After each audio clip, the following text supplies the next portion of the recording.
Setelah melipat surat itu, Klein mengeluarkan peluit tembaga, menempelkannya ke bibir, lalu meniupnya dengan keras. Dalam kesunyian, tulang-tulang putih ilusi berhamburan dari atas meja seperti air mancur, dan akhirnya membentuk sesosok monster raksasa.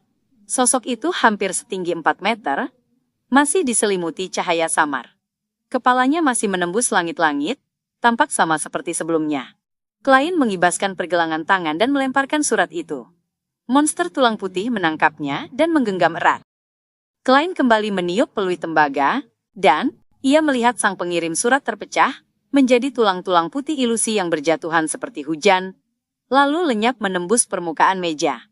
Setelah semuanya selesai, Klein merasa lebih tenang, tetapi ia tidak berhenti berusaha. Ia menggeser kursi ke belakang dan berdiri. Lalu, ia melangkah 4 langkah berlawanan arah jarum jam, dan masuk ke dunia di atas kabut abu-abu. Istana yang menjulang dan meja kuno yang dipenuhi noda waktu muncul di hadapannya, seolah-olah akan tetap abadi hingga puluhan ribu tahun. Klein duduk di kursi kehormatan milik The Fool. Ia lalu mengeluarkan pendulum roh dari lengan kiri jubahnya, dan memunculkan selembar kulit kambing berwarna coklat kekuningan beserta pena di depannya. Ia ingin meramal keadaan sang kapten malam itu. Setelah berpikir sejenak, Klein menulis pernyataan ramalan pertama. Keanehan dan Smith akan menyeretku ke dalam bahaya. Dalam ilmu mistik, ramalan yang melibatkan bahaya bagi si peramal sendiri adalah yang paling sulit diganggu. Itu merupakan naluri bawaan dari spiritualitas. Dengan kata lain, selama tidak ada gangguan yang amat kuat, Klein dapat memperoleh hasil ramalan yang akurat tentang situasinya sendiri. Inilah alasan mengapa ia selalu meramal bahaya dalam misi, meski ia tahu Madame Sharon mampu mengacaukan ramalan. Ia juga sadar bahwa Madame Sharon tidak cukup kuat untuk memengaruhi jenis ramalan semacam ini. Untuk memastikan kondisi Kapten Dan Smith, Klein memutuskan menyingkirkan semua gangguan dan melakukan ramalan di atas kabut abu-abu. Ia menggenggam pendulum dengan tangan kiri, lalu melafalkan pernyataan ramalan itu 7 kali. Ia memejamkan mata dan masuk ke dalam keadaan kogitasi. Beberapa detik kemudian, ia membuka mata, warna matanya pun kembali normal. Ia menatap liontin topas dan merasa berat hati, sebab pendulum itu berputar searah jarum jam. Putarannya tidak kecil, dan kecepatannya pun tidak lambat. Itu berarti hasilnya positif. Itu berarti keanehan Dan Smith benar-benar akan menyeretnya ke dalam bahaya. Dan tingkat bahayanya cukup besar. Setelah menutup mata, Klein menghapus isi ramalan sebelumnya dan menulis pernyataan baru. Alasan dibalik keanehan Dan Smith. Ia menyimpan liontin topas itu dan menyandarkan tubuh ke kursi. Sambil melafalkan pernyataan ramalan, ia masuk ke dalam mimpi dengan bantuan kogitasi. Di dunia kaburnan ilusi itu, ia tak dapat melihat atau menemukan apapun. Hanya ada kabut abu-abu. Itu berarti, informasi yang dimiliki tidak cukup, sehingga ramalan gagal.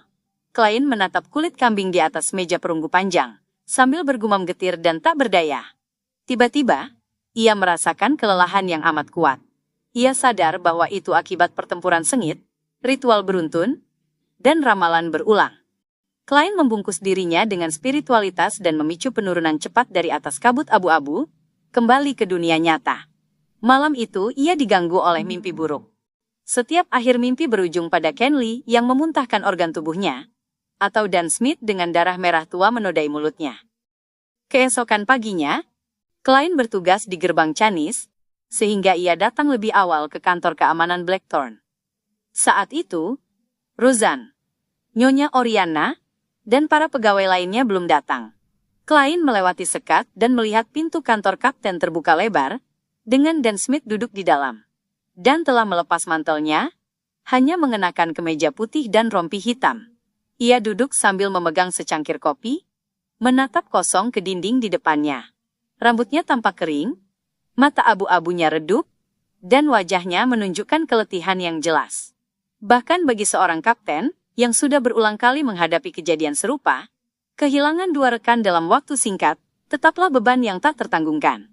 Hati Klein terasa ngilu saat bayangan cermin penuh yang hancur, memantulkan, dan yang berlutut di depan jasad Ken Lee, dengan wajah berlumur darah merah tua, kembali muncul. Klein menggertakkan gigi dan mengalihkan pandangan.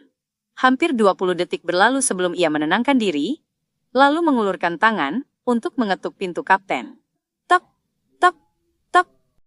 Dan meletakkan cangkir kopinya, mata abu-abu itu kembali dalam. Ia menarik napas panjang dan berkata, "Aku sudah melaporkan hal ini ke Katedral Suci, dan mereka memberikan jawaban awal.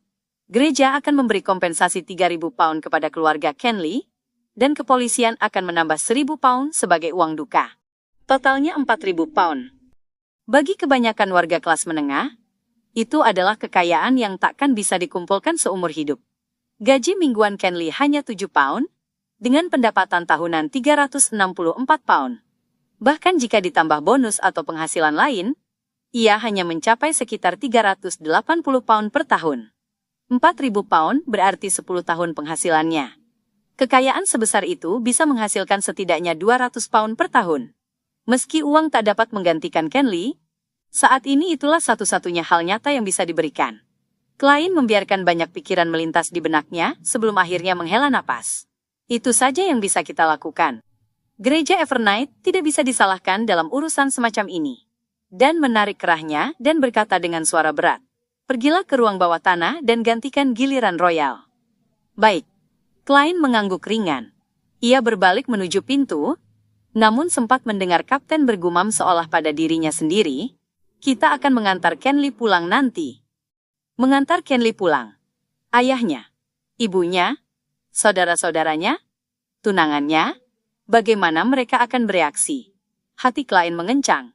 Dan entah mengapa ia bersyukur tak perlu menghadapi kesedihan itu secara langsung. Ia sadar itu sikap seorang pengecut. Tapi ia benar-benar takut melihat duka di mata orang tua Kenley, atau melihat tunangannya seperti kehilangan jiwa. Ia takut melihat tatapan penuh dendam tersembunyi, takut mendengar tangisan mereka. Klein mempercepat langkah menuju gerbang Canis. Ia melakukan pergantian giliran dengan Royal dalam diam. Ia duduk di ruang jaga, sesekali mengeluarkan arloji perak dan menatap waktu berjalan lambat.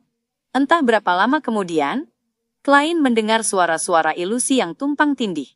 Ia melihat 4 titik hitam muncul di punggung tangannya, dan paham bahwa itu berarti Justice, The Hanged Man, atau The Sun, sedang berdoa kepadanya. Ia tak bisa menjawab seketika. Ia hanya bisa menunggu hingga pemberitahuan usai, menunggu doa lain, dan menunggu keesokan pagi saat ia kembali ke rumah. Saat baru saja mengambil kunci untuk membuka pintu rumah, Klein melihat pelayan Bella sedang mengelap meja makan, sementara Melissa yang sudah berdandan, dan Benson turun dari tangga. "Bukankah kalian baru saja pergi misa minggu lalu?" tanya Klein heran. Benson tersenyum dan berkata, "Itu terdengar seperti ingatan orang yang tak tidur semalaman."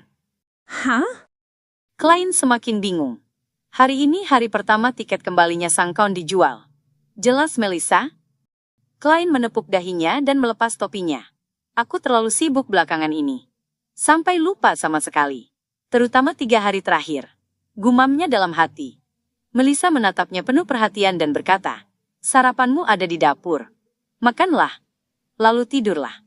Benson dan aku berpikir, mumpung kami keluar, sekalian saja mampir ke Katedral Saint Selena untuk misa. Baiklah. Klein melambaikan tangan, berpamitan pada kakak dan adiknya. Ia sarapan sederhana, lalu kembali ke kamar.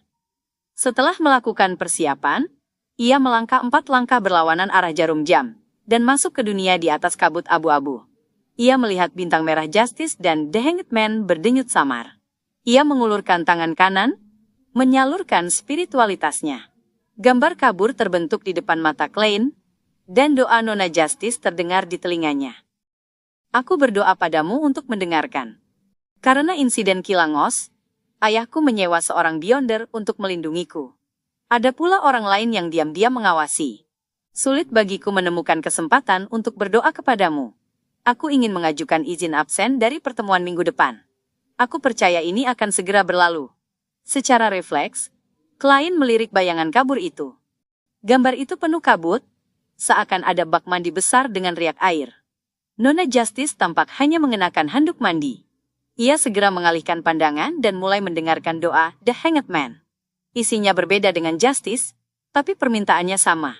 Ia pun harus izin absen karena dampak dari kematian Kilangos. Klein mengangguk ringan, dan menjawab doa mereka satu persatu. "Aku mengerti." Lalu ia mengirim pesan kepada Bintang Merah The Sun. Pertemuan berikutnya dibatalkan sementara. Kota Perak. Derek Burke tengah berlatih di lapangan. Langit di atasnya masih kelam, sesekali kilat menyambar menerangi angkasa. Tiba-tiba, penglihatannya kabur. Ia mendapati kabut tebal dan istana kuno yang tampak seperti rumah raksasa. Ia juga melihat Tuan Full, yang duduk dalam kabut abu-abu pekat. Pertemuan berikutnya dibatalkan sementara. Suara itu bergema, namun penglihatan Derek sudah kembali normal. Ia tak merasa terkejut, karena memang begitulah cara Tuan Full menghubunginya sebelum dilaksanakannya setiap pertemuan. Derek mendongak, menatap seorang perempuan di depannya, anggota Dewan 6 Orang Kota Perak, Shepherd Lovia. Ahli mengerikan itu berganti-ganti ekspresi, antara tersenyum dan wajah yang dingin. Ia memberitahu semua pemuda di lapangan bahwa mereka akan segera bergabung dengan pasukan patroli dan membasmi monster kegelapan di sekitar kota. Itu tak lagi sekadar latihan. Elder Lovia tidak menyadari ada yang aneh. Dia memang semakin ganjil. Apa ini karena terdapat roh jahat seorang Beyonder urutan tinggi di antara jiwa-jiwa yang ia gembalakan? Pikir Derek. Klein kembali ke kamar tidurnya, menjatuhkan diri ke ranjang, dan segera terlelap. Ia bermimpi tentang apa yang terjadi beberapa hari terakhir. Tiba-tiba, ia merasa ada seseorang mengguncangnya. Ia terbangun mendadak. Klein membuka mata dan melihat tangan raksasa dari tulang putih. Tangan itu berhenti sejenak lalu melemparkan surat ke atas ranjang. Setelah itu, lenyap begitu saja. Balasan dari Tuan Azik. Klein meraih surat itu dengan penuh harapan. Klein membuka surat itu, merasakan campuran harap dan cemas, sebelum mulai membaca balasan dari Azik. Aku memikirkan beberapa kemungkinan, terkait skenario yang kau jelaskan, dan aku teringat akan beberapa hal tentang vampir dan mutan. Vampir alami, sebenarnya sudah berada di ambang kepunahan, bahkan sebelum naga dan raksasa mundur dari panggung sejarah dunia. Sesekali mereka mungkin masih ditemukan. Vampir yang biasa kita bicarakan, maupun yang disebut dalam cerita rakyat, lebih mirip dengan Beyonder. Aku ingat bahwa nama salah satu ramuan dalam suatu jalur disebut vampir. Jika atasanmu kini berada dalam keadaan setengah gila, sangat mungkin ia keliru mengonsumsi ramuan itu. Mencampur dua ramuan dari jalur yang berbeda, pasti akan berakhir pada kondisi setengah gila. Ya, aku samar-samar ingat bahwa jalur Evernight, yang juga kau kenal sebagai jalur Sleepless, dapat saling dipertukarkan di urutan tinggi dengan jalur Death dan jalur Giant. Namun, itu tidak termasuk jalur vampir. Tentu saja, kita juga tak bisa menyingkirkan kemungkinan bahwa atasanmu menerimanya secara sukarela. Bagaimanapun, vampir memiliki umur panjang, tubuh yang luar biasa, dan penampilan yang menawan. Jika dibandingkan dengan keuntungan itu, menerima kondisi setengah gila bisa dianggap wajar. Klein membeku ketika membaca surat itu. Ia tidak menyangka Tuan Azik memberinya begitu banyak informasi. Jalur Death juga dikenal sebagai jalur Corpse Collector. Jalur ini dapat dipertukarkan di urutan tinggi dengan jalur Sleepless. Aku tahu hal ini dari catatan harian Kaisar Rosel. Tapi ternyata, jalur ini juga bisa dipertukarkan dengan jalur Giant setelah urutan 4. Jalur Giant adalah jalur yang dimiliki oleh Kota Perak, yang kini juga dikenal sebagai jalur God of Combat. Aku selalu curiga bahwa Raja Raksasa Aurmir adalah God of Combat kuno. Ya, catatan harian Kaisar Rosel memang menggambarkan gereja Evernight dan gereja God of Combat sebagai musuh bebuyutan. Mungkinkah itu karena jalur-jalur yang mereka kuasai bisa saling dipertukarkan di urutan tinggi? Jika aku mengikuti pola pikir ini, aku bisa menemukan penjelasan mengapa 3 gereja kuno, gereja Storms, gereja Eternal Blazing Sun, dan gereja God of Knowledge and Wisdom, selalu saling berseteru. Itu karena jalur Sailor, Bard, dan Reader dapat dipertukarkan di urutan tinggi. Ya, di akhir epok sebelumnya, era kelabu, besar kemungkinan, kejatuhan Death disebabkan oleh Dewi Evernight dan God of Combat. Kapten sebenarnya baik-baik saja, hanya saja ingatannya buruk. Ia tidak menunjukkan tanda-tanda setengah gila. Aku bisa menyingkirkan kemungkinan bahwa ia pernah mengonsumsi ramuan vampir. Belakangan ini, Tuan Azik mengingat banyak hal. Mungkinkah Creeping Hunger benar-benar merangsang ingatannya? Klein mengangguk dan melanjutkan membaca surat itu. Mutan bukanlah nama dari suatu spesies tertentu. Lebih tepatnya, itu adalah sebutan untuk banyak makhluk serupa.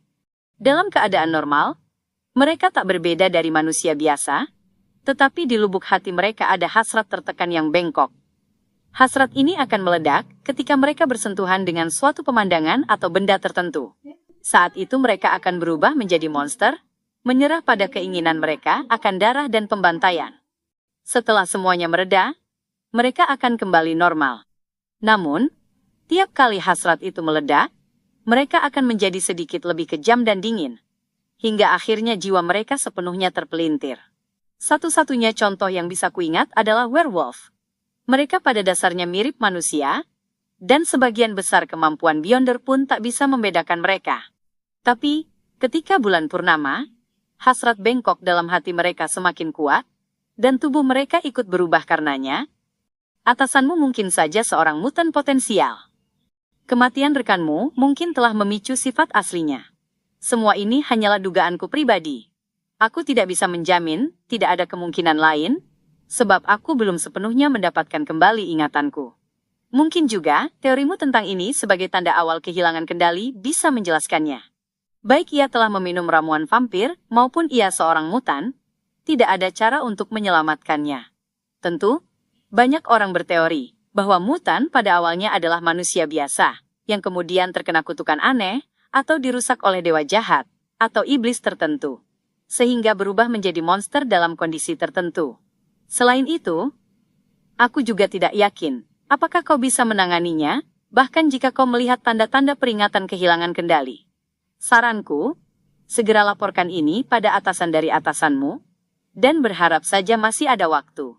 Klein menatap meja dengan serius setelah meletakkan surat itu. Ia tenggelam dalam pemikiran mendalam.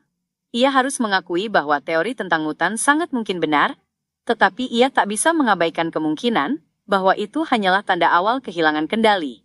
Yang bisa kulakukan sekarang hanyalah menunggu balasan Madam Dali. Aku mengirim surat itu 2 malam lalu, jadi seharusnya ia sudah menerimanya kemarin pagi.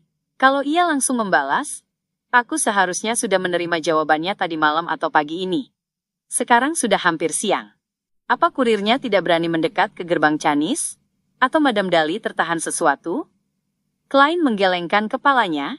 Ia masih merasa lelah dan menggunakan kogitasi untuk memaksa dirinya tidur. Dalam dunia kabur, Klein tiba-tiba terbangun kesadarannya. Ia tahu bahwa dirinya sedang bermimpi. Lalu, ia melihat Dan Smith dengan mantel hitam panjang muncul di hadapannya. Mengikuti alur mimpi yang wajar, Klein memberi salam dengan agak terlambat. "Selamat pagi, Kapten." Dan sedikit mengangguk dan berkata, "Leonard menemukan sebuah petunjuk saat menyelidiki kasus Lanevus. Ia membutuhkan bantuanmu. Misteri Prior yang dikirim Katedral Suci Baru akan tiba besok pagi, karena kereta mengalami gangguan."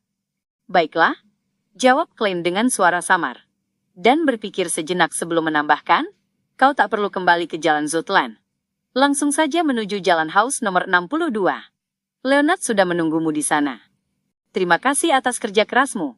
Begitu kalimat itu selesai, mimpi Klein hancur berantakan. Klein langsung membuka matanya secara naluriah. Jalan House. Bukankah itu daerah tempat klub ramalan, temanku Welch, dan anggota Aurora Order tinggal? Belakangan ini, kejadian datang silih berganti, seakan semuanya bermuara pada sesuatu. Pikir Klein sambil bangkit perlahan. Ia mencuci muka di kamar mandi, lalu berganti dengan kemeja putih, rompi coklat, dan mantel hitam. Setelah itu ia mengambil topinya dan turun ke ruang tamu. Belum pukul 11, Benson dan Melissa belum pulang. Klein memberitahu Bella bahwa ia akan pergi dan tidak perlu menyiapkan makan siang untuknya. Ia lalu naik kereta umum menuju Jalan House dan melihat Midnight Put berambut berantakan, Leonard Michel, yang rambutnya tampak menawan, sedang menunggunya di depan gedung nomor 62. Leonard masih mengenakan kemeja putih tipis, meski cuaca September cukup dingin. Ia memadukannya dengan celana krem. Matanya yang hijau menyapu Klein. "Mungkin inilah gedung yang disewa Lanevus dengan nama palsu." "Bagaimana kau bisa mengetahuinya?" tanya Klein dengan rasa ingin tahu. Leonard menunjuk kepalanya. "Sejak kau menemukan petunjuk dari Hood Eugen dan mencurigai Lanevus berhubungan dengan anggota Aurora Order, Pedagang kain Sirius Arapis, aku harus mengubah pola pikirku setelah penyelidikan normalku tidak membuahkan hasil. Aku mulai menyelidiki Aurora Order. Laporan sebelumnya memberitahuku bahwa Sirius memiliki interaksi dengan banyak penduduk di Jalan House, jadi aku memeriksa mereka satu persatu dan menemukan masalah pada rumah ini. Masalah apa? Tanya Klein. Leonard mengangkat alisnya. Masalah yang jelas. Penghuni di sini jarang sekali terlihat. Ia mengaku pergi ke benua selatan untuk berdagang setelah kematian Hannes Vincent dan tidak pernah kembali. Catatannya sangat meyakinkan, sampai-sampai polisi tidak menemukan apapun. Itu mungkin hanya kebetulan. Dahi Klein berkerut. Tentu, bisa saja kebetulan. Tapi ketika aku menunjukkan foto Lanevus pada penduduk sekitar, seorang lelaki tua merasa wajahnya mirip dengan penghuni nomor 62. Hanya saja kacamatanya berbeda. Leonard mengeluarkan sebuah foto hitam putih dari sakunya. Kenapa kau tidak bilang sejak awal? Klein menggerutu dalam hati. Ia lalu masuk ke gedung nomor 62 bersama Leonard, dan atas permintaan Leonard, ia mulai melakukan ramalan untuk mencari tahu apakah ada ruang tersembunyi atau kompartemen rahasia. Hasilnya, ada. Ruang rahasia atau kompartemen tersembunyi ada di gedung ini. Klein menulis pernyataan ramalan lainnya. Ia duduk di sofa dan menutup mata sambil melafalkan kalimat itu. 7 kali kemudian, ia memasuki mimpi. Pandangannya kabur. Dalam dunia buram itu, Klein melihat sebuah rak buku kayu. Ia melihat deretan buku tersusun. Ia melihat salah satu buku telah diambil. Ia melihat permukaan kayu di samping buku itu terbuka, memperlihatkan sebuah kompartemen tersembunyi. Adegan itu segera menghilang ketika Klein membuka mata dan berkata pada Leonard. Di ruang kerja, Klein melilitkan liontin pendulum topas ke pergelangan tangannya dan mengikuti Leonard masuk ke ruang kerja. Di sana, ia melihat rak buku kayu yang sama seperti dalam mimpinya. Tarik buku itu, tempat yang ditutupinya menyimpan kompartemen tersembunyi. Klein menunjuk pada buku yang terletak paling dekat ke sisi. Jadi di sini rupanya.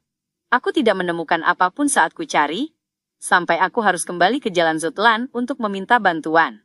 Gumam Leonard sambil berjalan mendekat. Ia menarik buku yang ditunjuk Klein. Setelah memeriksa lebih lanjut, ia akhirnya menemukan mekanisme untuk membuka kompartemen tersembunyi itu. Di dalamnya tergeletak sebuah surat. Surat? Lanevus menyembunyikan surat di sini. Klein merasa sangat aneh. Setelah ia melakukan ramalan untuk memastikan apakah surat itu berbahaya dan hasilnya negatif, Leonard mengambil surat itu dan membuka amplop tanpa tanda. Leonard menarik keluar isi suratnya dan membentangkannya. Klein mencondongkan tubuhnya untuk melihat isinya. Ia hanya sempat membaca beberapa paragraf pertama. Hahaha, selamat. Selamat karena kalian akhirnya menemukan surat ini. Itu berarti kalian tidak terlalu bodoh, juga tidak terlalu lamban. Kalian layak ikut serta dalam permainan hidup dan mati yang telah kusiapkan. Anak-anak buruh yang mati sebelum waktunya, pekerja pabrik yang jarang hidup lebih dari 10 tahun sejak masuk pabrik karena kondisi kerja, pekerja perempuan yang mempertaruhkan penyakit parah demi upah kecil. Aku melihat kebencian tanpa batas menyelimuti tiap pabrik, menjadikan sekitarnya menekan dan suram. Ini adalah masa terburuk, sekaligus masa terbaik. Permainan kita akan berlangsung dalam suasana seperti ini. Orang-orang bodoh, bersiaplah. Aku akan memberimu sebuah petunjuk. Klein dan Leonard mengangkat pandangan mereka dari surat itu, lalu saling bertatapan. Mereka bergumam, dia gila kan? Lanevus diam-diam seorang maniak. Seorang maniak yang benar-benar menderita delusi dan memiliki kepribadian antisosial. Pikir Klein sambil merasakan sesuatu menegang di hatinya. Ia segera mengalihkan pandangannya kembali ke surat itu. Para hadirin sekalian, petunjuknya adalah, aku telah menaruh sebuah bom di Tingen, bom yang akan semakin kuat seiring berjalannya waktu. Carilah dan hancurkan sebelum meledak. Jika kalian kalah dalam permainan ini, akan ada ledakan, dan seluruh kota Tingen akan hancur menjadi puing-puing. Percayalah, aku sama sekali tidak berbohong. Lanevus, yang senang memberi kejutan menyenangkan pada temannya. Bom? Klein menatap Leonard dan bergumam dengan bingung. Leonard mengangkat surat itu ke arah cahaya matahari dan membolak-baliknya. Ia tidak menemukan petunjuk lain. Istilah bom mungkin hanya sebuah kiasan. Aku belum pernah mendengar ada bom yang bisa semakin kuat. Klein mengerutkan alis, lalu berkata penuh pertimbangan. Tidak. Maksudku, bisa saja dia menggunakan kata bom untuk menyebut sesuatu dalam ranah mistisisme. Seperti sebuah ritual jahat yang terus-menerus mengumpulkan kekuatan. Leonard memiringkan kepalanya seakan mendengarkan sesuatu, lalu tiba-tiba wajahnya menjadi serius. Ia mengangguk. Mata hijaunya menyempit. Mungkin kau benar. Bukankah di awal surat ada deskripsi? Anak-anak pekerja yang mati sebelum waktunya, buruh pabrik yang jarang hidup lebih dari 10 tahun setelah masuk pabrik karena kondisi kerja, buruh perempuan yang mempertaruhkan penyakit parah demi gaji yang sangat kecil, dendam tak berujung yang menyelimuti tiap pabrik. Mungkin itulah sumber energi yang terus memperkuat bom Lanevus. Ya, itu sangat mungkin. Klein tiba-tiba menegang dan berkata, kita harus segera melapor pada kapten. Leonard tertawa kecil dan berkata, tak perlu terlalu tegang. Kau tahu bahwa Lanevus itu seorang swindler. Bagian yang katanya ia tidak berbohong, bisa jadi justru kebohongan itu sendiri. Tentu saja, bagaimanapun juga, kita tetap harus kembali ke Zutland Street untuk melapor pada kapten. Akan lebih baik kalau kita bisa meminta Katedral Suci mengirim ahli mistisisme dan menemukan lokasi altar lewat akumulasi dendam yang abnormal. Seseorang tampaknya sangat paham prosedur. Tapi mengapa pendirian altar seperti itu butuh bantuan Hood Eugen? Apa peran seorang psikiatris di sini? Klein tidak menentang gagasan itu. Ia bersama Leonard meninggalkan 62 House Street dan segera kembali ke Zutland Street dengan kereta sewaan. Begitu mereka memasuki pintu Blackthorn Security Company, Klein melihat dua wajah yang familiar, satu berisi, satu kurus. Mereka adalah istri dan saudari Maynard. Keduanya masih mengenakan gaun dan topi hitam. Kain rendah hitam halus menutupi wajah mereka. Kedua wanita itu sedang berbincang dengan Roseanne, dan saat melihat Klein kembali, mereka segera berbalik dan berjalan maju. Benar-benar luar biasa kau di bidang ini. Nyonya Maynard sedikit mengangguk dan berkata pelan. Aku sangat puas dengan hasilnya, dan juga terkesan dengan cara kerjamu. Ini hadiah yang pantas kau terima. Wanita kurus itu menyerahkan sebuah kantong kertas coklat muda kepada Klein. Isinya penuh dengan tumpukan uang kertas tebal, uang kertas 10 pound, 5 pound, 1 pound, juga koin 5 soli dan 1 soli. Jumlah keseluruhan 230 pound. Ucap wanita kurus itu singkat. Klein sama sekali tidak berminat memperhatikan uang itu. Ia menyerahkannya kepada Roseanne sambil berkata, tolong berikan ini kepada Nyonya Oriana. Aku yakin kedua wanita terhormat ini tidak mungkin salah menghitung uang. Saat itu, sudut matanya menangkap Tingen City Honest Paper di tangan Nyonya Maynard. Pada bagian paling mencolok di halaman depan, ada dua berita besar. Janda Baron tua meninggal dunia terkait kasus pembunuhan anggota parlemen Maynard. Wali kota Dennis disalahkan atas memburuknya keamanan publik di Tingen dalam 3 bulan terakhir dan mengundurkan diri. Jadi itu alasan resmi untuk kasus Madam Sharon. Aku belum sempat membaca koran hari ini. Klein mengangguk pada kedua wanita itu, lalu mengikuti Leonard melewati sekat menuju kantor kapten. Bagaimana? Apa kalian menemukan petunjuk? Dan Smith menutup dokumen, mengangkat kepala, dan menatap Klein serta Leonard dengan mata abu-abu yang dalam. Kami menemukan sebuah surat yang ditinggalkan Lanevus. Leonard tidak banyak menjelaskan dan langsung menyerahkan surat penuh kegilaan dan provokasi itu kepada kapten. Dan membuka surat itu dan membacanya cepat. Ia mengusap pelipisnya sambil berkata, dia benar-benar gila. Dia hanya urutan 8, paling tinggi urutan 7. Klein setuju sepenuh hati. Lanevus adalah sosok berbahaya yang bisa merusak kestabilan ketertiban sosial. Meskipun dia lemah, kita tak boleh meremehkannya. Ia lalu menceritakan pada kapten dugaan mereka berdua, dan menyentuh rambut tipis di kepalanya dan berkata, aku pun berpikir begitu. Aku akan segera mengirim telegram ke Katedral Suci, untuk meminta mereka mengirim ahli mistisisme, guna membantu kita. Siapa tahu seberapa berbahaya bom Lanevus ini. Kita harus sangat berhati-hati. Setelah Katedral Suci membalas, aku akan mengatur tindak lanjutnya. Klein dan Leonard saling pandang lalu mengangguk bersamaan. Baik, saat kapten sedang mengirim telegram ke Katedral Suci, Klein kembali ke ruang tamu dan mengambil koran Tingen City Honest Paper dari Roseanne. Ia berdiri di dekat sekat dan membaca kedua artikel itu dengan penuh perhatian. janda baron tua dari keluarga Hoy, Madame Sharon, diduga terlibat dalam kematian mendadak anggota parlemen Maynard. Polisi mendapat laporan dan melakukan penyergapan malam hari. Mereka menemukan Madame Sharon dan komplotannya telah melumpuhkan para pelayan untuk melakukan ritual pagan di kamar tidurnya. Mereka menolak menyerah dan melawan, yang mengakibatkan gugurnya seorang polisi pemberani. Akhirnya, Madame Sharon dan komplotannya membayar harga perbuatan jahat mereka dengan nyawa. Wali kota Dennis disalahkan atas memburuknya keamanan publik di Tingen dan mengundurkan diri. Ia juga mengumumkan tidak akan mencalonkan diri lagi tahun depan. Untuk beberapa bulan ke depan, Wakil Wali Kota Tuan Harry akan menjalankan tugas sebagai wali kota. Seorang polisi pemberani. Apakah itu maksudnya Ken Lee?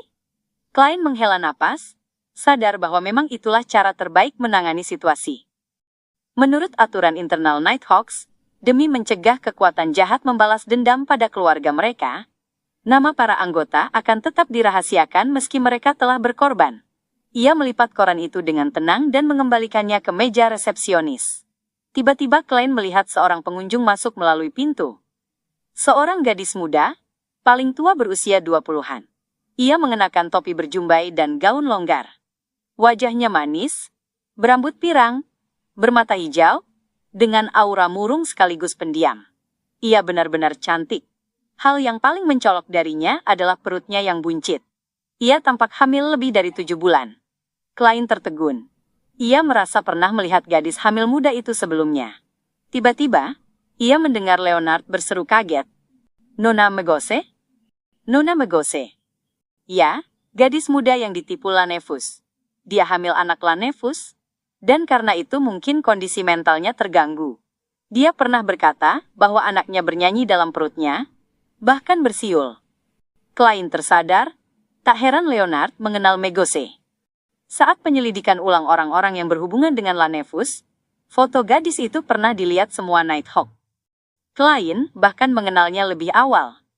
Bibinya, Christina, yang tabungannya ditipu Lanevus, pernah membawanya ke klub ramalan untuk meminta pertolongan. Bibinya bahkan menanyakan apakah anak dalam kandungannya bisa digunakan untuk ramalan. Ketika mendengar suara Leonard, Megose menoleh kosong lalu menjawab sopan, "Halo, Nona Megose, apa yang membuat Anda datang ke Blackstone Security Company? Apakah ada sesuatu yang ingin Anda minta dari kami?" Klein melangkah 2 langkah ke depan dan bertanya. Ia sangat bingung dengan kunjungan mendadak Megose. Baginya ini terlalu kebetulan. Baru saja kami menemukan surat Lanevus, lalu Megose datang. Megose menyentuh perutnya dan tersenyum tipis. Entah mengapa, tiba-tiba aku terpikir untuk datang ke Zotland Street, lalu terpikir untuk naik ke sini dan melihat-lihat. Kesehatan mentalnya sepertinya makin memburuk. Klein teringat bahwa sebelumnya ia tidak sempat mengaktifkan Spirit Vision untuk memeriksa kondisi Megose. Maka, ia menggertakkan giginya dan bersiap mengetuk gigi geraham kirinya. Namun tiba-tiba, serangkaian suara pikiran menjerit keras di kepalanya, makin lama makin intens. Jangan melihat, jangan melihat, jangan melihat. Kau akan mati, kau akan mati kalau kau melihat, kau akan mati kalau kau melihat. Klein terpaku di tempat seperti patung, keningnya penuh keringat dingin. Rasanya seperti mimpi buruk yang dalam dan berat. Hampir mustahil ia bisa terbangun darinya. Mendadak ia mengerti sesuatu. Alasan ia gagal mengaktifkan Spirit Vision sebelumnya adalah karena spiritualitasnya telah merasakan bahaya yang tak terbayangkan. Secara bawah sadar ia diperlambat, sehingga kehilangan kesempatan dan lupa menindaklanjuti. Saat itu, Klein belum sepenuhnya mencerna ramuan Seer, belum naik ke urutan 8, sehingga peringatan spiritualnya sangat halus dan sulit disadari. Tapi kini, firasat spiritual Clown begitu jelas dan gamblang. Setelah hampir 20 detik, Klein akhirnya bisa lepas dari kelumpuhan itu. Ia menoleh pada Leonard dan mendapati Midnight Put itu juga dipenuhi keringat dingin, matanya syarat akan penuh rasa ketakutan. Mendadak Klein paham apa yang dimaksud bom oleh Lanevus. Itu adalah bayi di perut Megose. Bayi yang ditinggalkannya. Klein segera mengaitkan deskripsi dalam surat dengan jawaban Hut-Eugen, lalu ia teringat sesuatu yang pernah ia baca dalam buku harian Kaisar Rosel. Aku memulai revolusi industri dengan tanganku sendiri dan secara pribadi menyambut datangnya era uap dan mesin, Tapi ini hanya akan menjadi ladang subur bagi turunnya seorang dewa jahat ke dunia ini. Pupil mata Klein mengecil saat memikirkan kemungkinan yang secara naluriah ia tolak untuk diakui. Tidak, itu tidak benar. Bayi dalam perut Megose tidak mungkin anak seorang dewa jahat, atau dewa jahat yang menunggu turun ke dunia. Tidak. Mengapa Hud Yugen melakukan hal bodoh seperti itu? Memang benar, kekuatan psikiatris bisa membuat Lanefus menipu Megose dan menjadikannya wadah dalam keadaan setengah sadar. Tidak. Dendam para pekerja anak yang mati sebelum waktunya, buruh pabrik, dan buruh perempuan yang hidup kurang dari 10 tahun, tidak sedang membantu anak seorang dewa jahat tumbuh dengan cepat. Tidak. Jajangan menatap dewa secara langsung.